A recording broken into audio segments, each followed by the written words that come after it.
Et en même temps, on peut pas recevoir un regard qui est aimant, parce qu'on a tellement honte de nous. Donc on évite le regard des autres. Parce qu'on n'est pas en capacité de recevoir de l'amour, et je parle de l'amour au sens très large, hein. Même un geste bienveillant, un compliment sincère, tout ça, ça vient activer la honte à l'intérieur de nous, et ça a du sens, puisque au plus profond de nous, on a la croyance qu'on est une pomme pourrie. Qui pourrait aimer une personne comme moi, qui est pourrie de l'intérieur?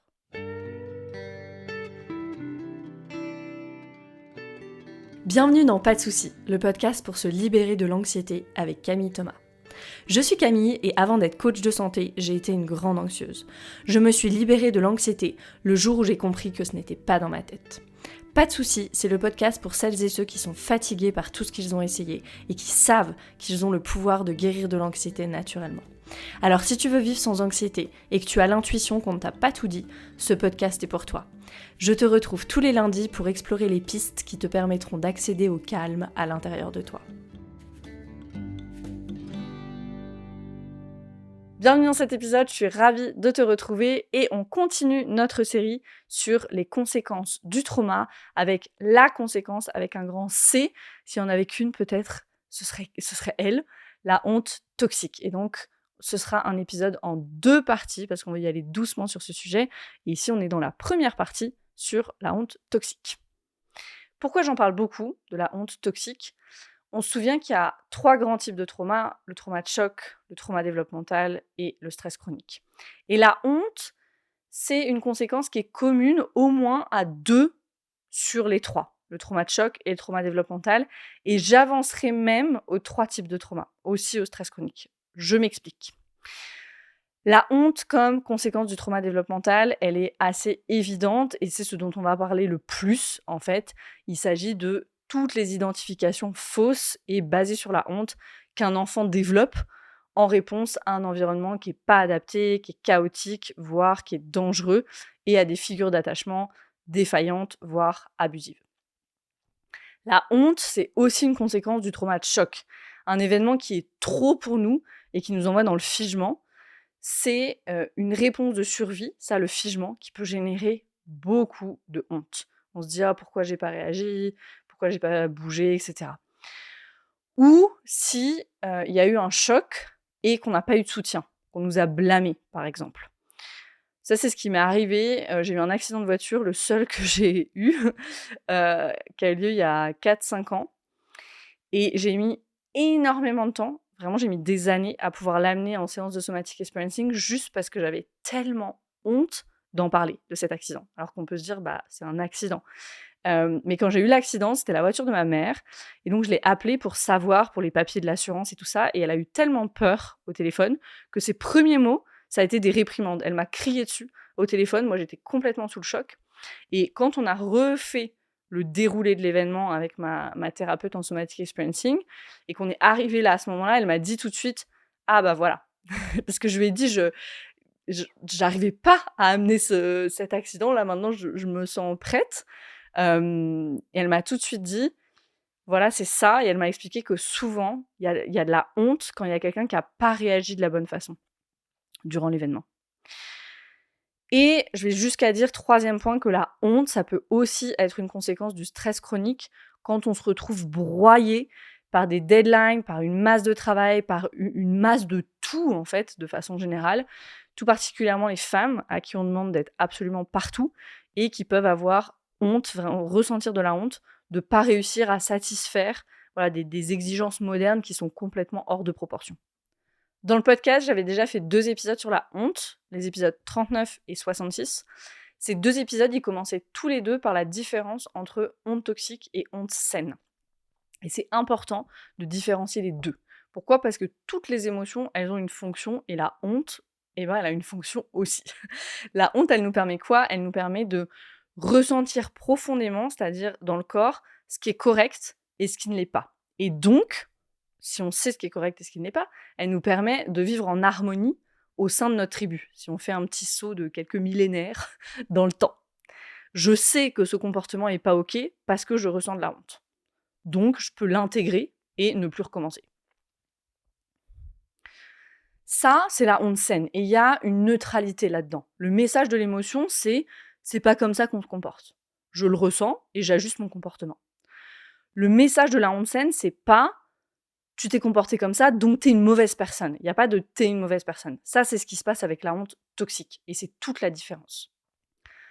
Et dans cet épisode, on va parler spécifiquement de la honte toxique. Je vais vous rapporter le travail de John Bradshaw sur la honte, notamment. John Bradshaw, c'est un psy qui, dans les années 80, parlait déjà de la honte et de façon vraiment très ouverte. Je trouve qu'il était très en avance sur son temps. Et voilà, Peter Levine, Gabor Maté, on peut retrouver énormément de ce qu'ils disent déjà dans ce que disait John Bradshaw. John Bradshaw, il appelle la honte toxique la honte internalisée. Et en contraste de la honte internalisée, il y a donc la honte saine. John Bradshaw, il nous dit que la honte saine, la honte comme émotion, nous donne des limites, nous donne des frontières. Il dit qu'une personne sans honte saine, c'est comme un pays sans frontières. Or, un enfant, il a besoin de limites, de structures pour se sentir en sécurité. La honte saine, elle nous permet de savoir ce qui est correct, ce qui n'est pas correct, et ce qu'on devrait faire, encore une fois, pour vivre en harmonie avec notre communauté. Du point de vue de l'évolution, on a vraiment besoin, en fait, de la honte. Pourquoi ? Parce que si on est hors de la tribu, on a beaucoup moins de chances de survivre, tout simplement. La honte toxique, de son côté, c'est la honte qui n'a pas d'autre fonction, en fait, que de nous humilier et qui, au fil du temps, a pour conséquence l'adoption de la croyance qu'on est une mauvaise personne, qu'on est défectueux, qu'on est une pomme pourrie. Peter Levine, il dit qu'on est un mauvais morceau de viande. Moi, j'aime bien, je préfère la pomme pourrie. Je sais pas pourquoi. Version végétarienne du mauvais morceau de viande. La question maintenant, c'est comment est-ce qu'on en arrive là ? Comment un enfant plein de force de vie, plein de spontanéité, d'innocence, en vient à être une personne ancrée dans la honte ? John Bradshaw, il parle beaucoup en anglais, on dit « shame-based person ». Donc on va traduire en français par une personne ancrée dans la honte. Ici, je trouve que les travaux de Lawrence Heller, qui est à l'origine du NARM, le NARM, c'est une modalité de thérapie qui travaille beaucoup avec l'attachement, je trouve que ces travaux sont très intéressants. Je cite un passage de son livre, Les traumatismes du développement. Il nous dit « C'est en nous adaptant à notre environnement que nous survivons. À la base, toutes les stratégies adaptatives qui nous ont permis de survivre, loin d'être pathologiques, peuvent être considérées comme des réussites. Toutefois, ces adaptations et accommodations qui nous ont temporairement protégés peuvent s'avérer limitantes dans nos vies adultes. Une façon de vivre fondée sur des adaptations acquises dans l'enfance va restreindre notre capacité à répondre de façon appropriée et créative aux nombreuses épreuves de notre vie adulte. Les stratégies qui, dans l'enfance, nous ont aidés à survivre finissent par se transformer en postulats rigides portant sur qui nous sommes et sur ce qu'est le monde. Nos croyances à propos de nous-mêmes et du monde, ainsi que les schémas physiologiques qui leur sont associés, se cristallisent sous forme d'un sentiment global de qui nous sommes. Nous finissons par considérer que tout cela constitue notre véritable identité. Donc, qu'est-ce qu'il nous dit ? Il nous dit qu'on confond en fait nos stratégies d'adaptation avec notre identité. Gabor Maté en parle aussi beaucoup de cet amalgame. Et puis un peu plus avant dans le livre, quelques lignes ici aussi, il nous dit, Lawrence Heller, chacun des modes adaptatifs de survie est sous-tendu par des identifications fondées sur la honte, identifications qui se sont développées afin de donner un sens au manquement de l'environnement subi dans l'enfance. Donc là, il nous parle du fameux narcissisme primaire de l'enfant, qui n'a rien à voir avec le narcissisme. Hein. Ça décrit juste le fait que l'enfant, il explique tout le monde à travers lui. Donc si je suis dans un mauvais environnement, pour lui, c'est pas possible. C'est je suis un mauvais enfant dans un bon environnement. Et ça, c'est très adaptatif. On le verra. John Bradshaw, il nous dit aussi, quand on est enfant, on cherche l'amour dans les yeux de nos parents. Le regard d'amour qu'on voit dans nos parents nous reflète qui nous sommes et vient nous dire « t'es digne d'être aimé ». C'est à partir de ce miroir que notre sentiment d'identité se construit. Malheureusement, le miroir, il n'est pas toujours exact. Les enfants, ils sont très bien conscients des parts d'eux qui sont acceptées et qui sont aimées et des parts qui ne le sont pas. Et cette acceptation ou non-acceptation pleine et entière de ce qu'est l'enfant, ça, c'est le résultat, bien sûr, des propres traumatismes des parents, de leur honte à eux, des parts d'eux qui n'ont jamais été acceptées, qui n'ont jamais été vues, qui n'ont jamais été soutenues. Et s'ils n'ont pas fait le travail, les parents, avec leurs parts à eux, leurs propres blessures, ça peut être beaucoup trop confrontant d'accueillir ces parts-là, spécifiquement chez leur enfant. Tout ça, ça se joue en immense partie au niveau subconscient. La honte, elle est passée vraiment de génération en génération dans les systèmes familiaux. Et bien sûr, il y a aussi les parents qui ont fait ou qui font ce travail. Peut-être que c'est toi qui m'écoutes, que c'est vous qui m'écoutez, et qui sont volontaires pour aller regarder à l'intérieur et guérir leur honte. Et si c'est toi, je veux vraiment te célébrer parce que je crois que c'est une des choses les plus difficiles à faire. C'est une des choses pour lesquelles on se confronte à énormément de résistance, que ce soit consciente ou inconsciente d'ailleurs. Donc, je veux saluer ton courage pour le travail que tu fais. Et si tu l'as pas encore commencé de façon intentionnelle avec la honte, je veux saluer ton courage juste déjà d'écouter cet épisode. Parce que je sais, moi, ça m'a mis beaucoup de temps à arriver à ce sujet de la honte. Donc, ça peut mettre un petit peu de temps. Mais si tu écoutes cet épisode, c'est déjà que tu es sur le chemin. Donc, bravo.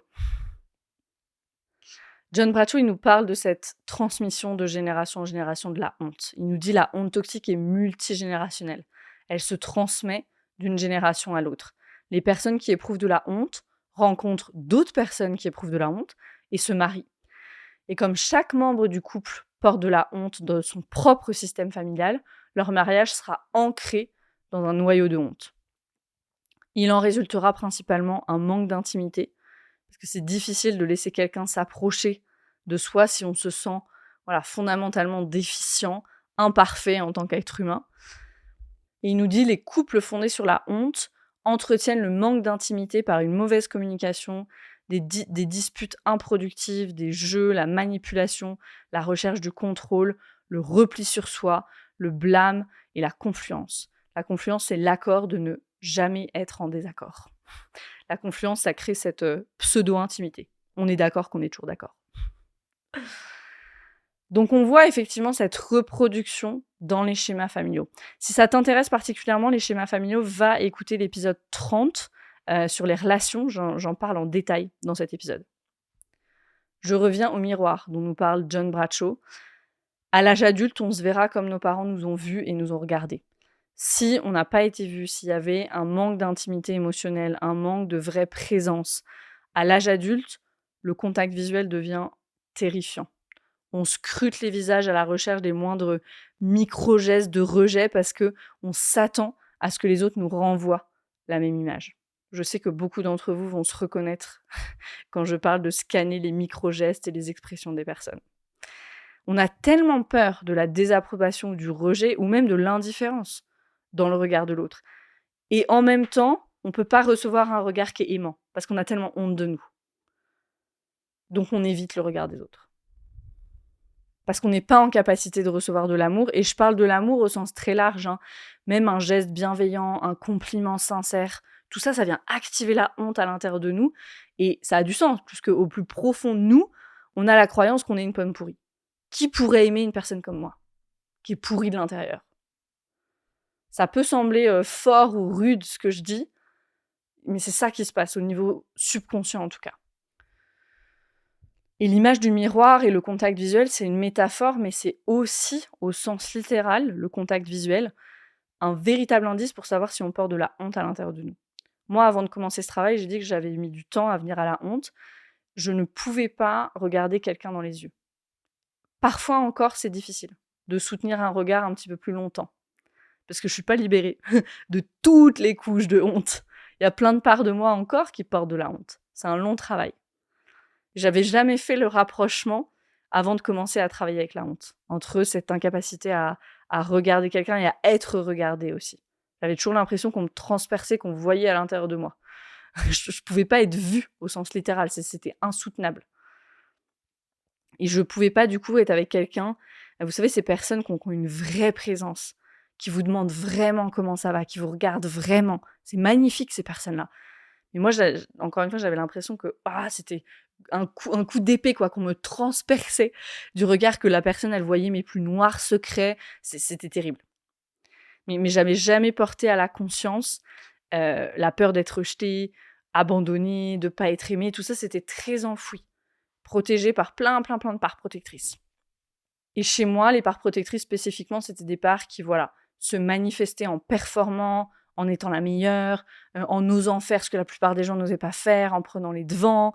Et je remercie ces parts de moi parce qu'elles m'ont permis, voilà, d'atteindre mes objectifs à plein d'endroits, d'atteindre peut-être même, on peut dire, des sommets à plein d'endroits, de bâtir un de mes empires, de construire ce que j'ai envie de construire, et de vivre vraiment de très belles choses.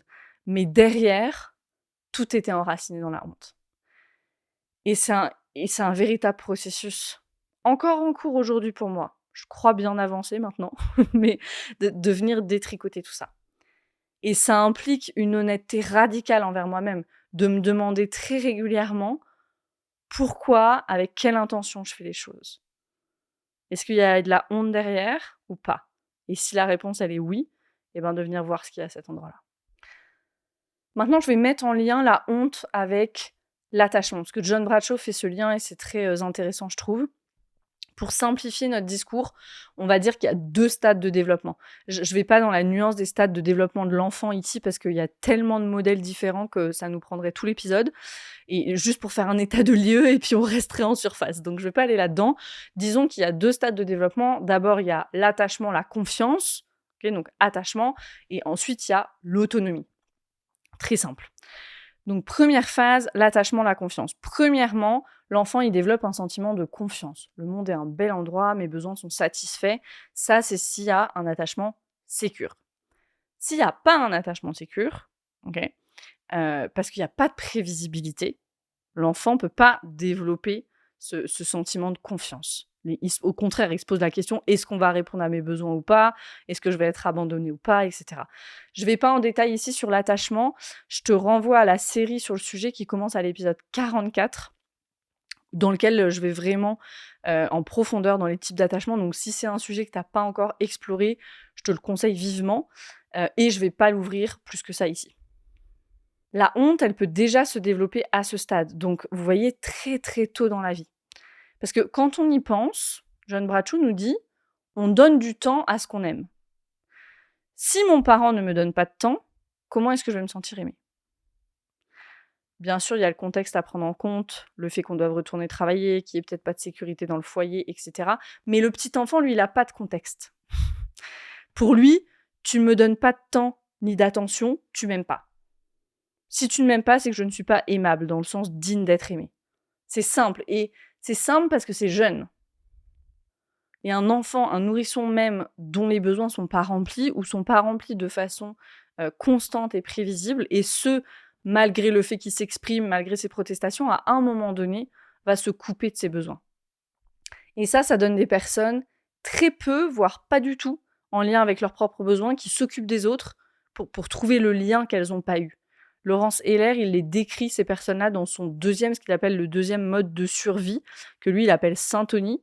Et il affirme que ce type de personne est surreprésenté dans les métiers de soins, notamment la psychothérapie, les personnes dans le social, tous les métiers qui émergent maintenant aussi, thérapeute, coach, naturopathe, etc. Ces personnes-là, à cause de l'absence de connexion à leurs besoins, sont de super candidates pour le burn-out aussi. Donc, c'est des personnes qui s'occupent tout le temps des autres pour trouver le lien et complètement coupées de leurs besoins de l'autre côté. Donc, je crois que peut-être voilà une partie de l'explication pourquoi il y a tant de burn-out chez les thérapeutes. Je vais pas ouvrir ce sujet-là, j'ai digressé un peu, mais je pense que c'était un point important. 2e stade, l'autonomie. L'enfant apprend à dire non, c'est ce qu'on appelle aussi le terrible two, vers 2 ans à peu près.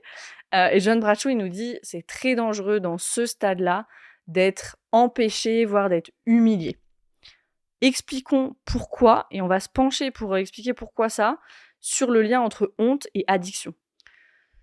Ce qui est aussi ancré dans la honte toxique, c'est toutes les addictions aux substances, à l'alcool, au sexe, à la nourriture, à certaines émotions comme la rage. Gabor Maté, il a exploré ce sujet en profondeur dans son livre qui s'appelle In the Realm of Hungry Ghosts, que je vous conseille, qui est traduit en français, mais très difficile à trouver en français. C'est quand il travaillait à Vancouver, en fait. Il a travaillé à Vancouver, qui a une des plus grandes concentrations de personnes en proie aux drogues en Amérique du Nord. Et Gabor Maté, il a découvert que toutes les personnes à qui il avait affaire, qu'il traitait, avaient été victimes d'abus, de négligence ou d'abandon. Et ce qu'il a découvert aussi dans le processus, c'est que la guérison d'une addiction, qu'elle soit chimique comme la drogue, l'alcool, ou qu'elle soit comportementale comme le jeu, le sexe, la nourriture, ça ne sera pas durable, il n'y aura pas de processus de guérison durable d'une addiction si ce qu'il y a en dessous, c'est-à-dire la douleur et la honte, sont pas adressés et sont pas guéris. L'addiction, elle a un rôle. Et ce rôle, c'est d'éteindre temporairement, en tout cas, cette souffrance, de porter toute cette toxicité qu'on a internalisée à l'intérieur de nous. De le faire pendant au moins un moment, parce que c'est tellement insupportable.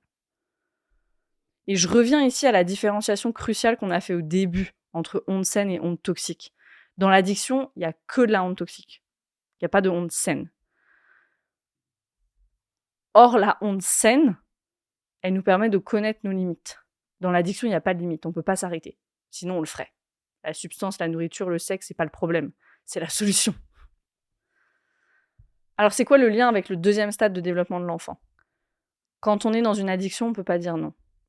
Or, c'est durant ce stade de l'autonomie, dans le deuxième stade, qu'on apprend à dire non.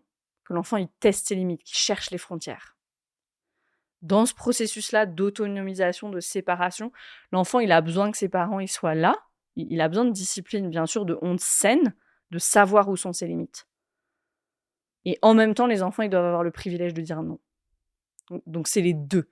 Ils ont besoin que leurs limites soient respectées et ils ont besoin d'une structure de base dans laquelle ils peuvent se mouvoir en se sentant en sécurité. Or, John Bradshaw, il nous dit, souvent on peut voir ces deux schémas, soit ne grandis pas, soit ne sois pas un enfant. Ne grandis pas, c'est le parent possessif parce qu'il a besoin de ses enfants, il utilise ses enfants pour se réguler, ou le parent qui a peur tout le temps, fais pas ci, tu vas tomber, va pas dans l'eau, tu vas mouiller tes chaussures, Ou de l'autre côté, ne sois pas un enfant, ça c'est le scénario où il n'y a pas de structure, le message c'est grandis vite pour que j'ai pas à m'occuper de toi. Et surtout, nous dit John Bradshaw, l'enfant doit avoir le droit à l'erreur. Il nous dit, quand on n'a pas le droit à l'erreur, c'est une vie sans grâce. Je vais la répéter cette phrase parce qu'elle me touche énormément. Quand on n'a pas le droit à l'erreur, c'est une vie sans grâce. Elle me touche énormément cette phrase parce que j'ai vraiment le sentiment qu'elle résume l'entièreté de mon expérience d'enfance. C'est un foyer où on n'avait pas le droit à l'erreur. On devait marcher sur des œufs en permanence. Et ensuite, effectivement, commence une vie sans grâce, une vie où il n'y a pas de place pour s'autoriser à traverser les situations avec compassion, en se donnant du temps, en se donnant de l'espace, pendant, après, pour se laisser revenir en fait à un endroit de sécurité. C'est une vie sans spontanéité aussi, il n'y a pas la place pour les élans du cœur, il n'y a pas la confiance qu'on prendra soin de nous, il n'y a pas de confiance en nous pour prendre soin de nous.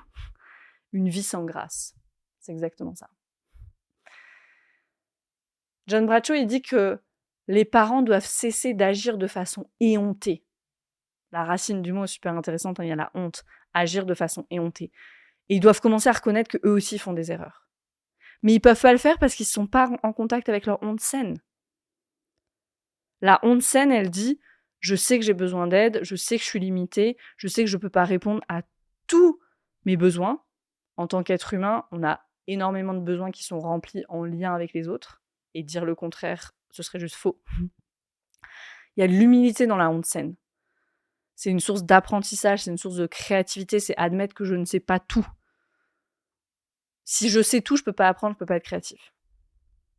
Quand je prononce ces mots, je pense toujours à ma grand-mère maternelle, par exemple, qui préférait mourir plutôt que d'admettre qu'elle a fait une erreur. Et effectivement, elle ne peut pas admettre ses erreurs, parce qu'admettre ses erreurs, ce serait reconnaître qu'elle est limitée, qu'elle est humaine. Ce serait être au contact de la honte saine. Mais le truc, c'est qu'il n'y a pas de honte saine, il n'y a que de la honte toxique. Donc c'est un danger d'être en contact avec cette honte toxique. Pourquoi ? Parce que c'est son histoire.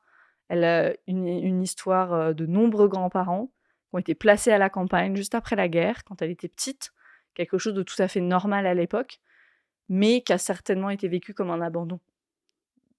Une petite fille de 3 ans, comment est-ce qu'elle peut comprendre autrement « mes parents m'abandonnent ici » chez des cousins éloignés que je connais à peine. Comment est-ce qu'elle aurait pu le vivre autrement ? Mais si je lui en parle, elle va changer de sujet. C'est un non-sujet. Et ici, ça fait penser à ce qu'écrit Alice Miller. Elle nous dit « Lorsque des personnes émotionnellement abandonnées décrivent leur enfance, c'est toujours sans émotion. Elles racontent leurs premiers souvenirs sans aucune sympathie pour l'enfant qu'elles ont été. Très souvent, elles font preuve de dédain et d'ironie, voire de dérision et de cynisme. En général, il y a une absence totale de compréhension émotionnelle réelle ou d'appréciation sérieuse des vicissitudes de leur propre enfance et aucune conception de leurs véritables besoins, au-delà du besoin d'accomplissement. L'intériorisation du drame originel a été si complète que l'illusion d'une bonne enfance peut être maintenue. Je vais redire cette dernière phrase. L'intériorisation du drame originel a été si complète que l'illusion d'une bonne enfance peut être maintenue. Ça rappelle aussi les personnes qui, encore à l'âge adulte, justifient les manquements de leurs parents. C'est le mécanisme d'inversion que décrit très bien Larry Heller et qui est encore à l'œuvre même des années après. Il nous dit « Vu leur impossibilité de comprendre que c'est leur environnement qui est inadéquat, ils vont intérioriser, donc les enfants, vont intérioriser les manquements de leur environnement et les endosser comme s'il s'agissait de leurs propres manquements. En réaction au fait que ceux qui ont la charge ne satisfont pas leurs besoins, les enfants vont ressentir à des degrés divers colère, honte, culpabilité et effondrement physiologique. » Donc c'est ce que je disais tout à l'heure, l'enfant il ne peut pas donner du sens à un environnement qui est inapproprié. Et donc l'explication c'est je prends la charge sur moi. Okay. Je veux préciser ici, disclaimer, il n'y a jamais de jugement dans ce que je dis. Je crois que la réalisation que mes parents étaient défaillants, ça a été le moment le plus difficile sur mon chemin de guérison. Et il est arrivé tard, ce moment-là. Il y a eu plein de micro-moments en réalité. Mais ça a été très, très difficile. Et après, c'était le next step, c'est de reconnaître, oui, ces défaillances, en grande partie, c'est pas leur faute. Mais la responsabilité pleine et entière de ces défaillances, elle est bien à eux. Et ça n'empêche pas toutes les conséquences qu'il y a eu sur mon développement, à moi. Et si je reconnais pas ces défaillances, je reste dans ce mécanisme inversé où il y a quelque chose qui va pas avec moi. Je reste dans la honte toxique. Donc, amener de la lumière sur les manquements de notre environnement, c'est la première étape et elle est cruciale. Ce travail de conscience et ce travail en profondeur avec la honte toxique, c'est un travail qu'on mène dans mon programme Arise. Il y a 2 séances de groupe entières sur ce sujet de la honte toxique parce qu'il est tellement important et il vient faire bouger et puis activer tellement de choses à l'intérieur de nous. Voilà pour cette première partie sur la honte toxique et justement parce que ce sujet peut venir activer plein de choses à l'intérieur de nous, on va titrer l'expérience, on prend des petits morceaux d'expérience. Avec le trauma, c'est toujours mieux d'en faire pas assez que trop. Donc on s'arrête ici et je me réjouis de te retrouver pour la partie numéro 2 très vite.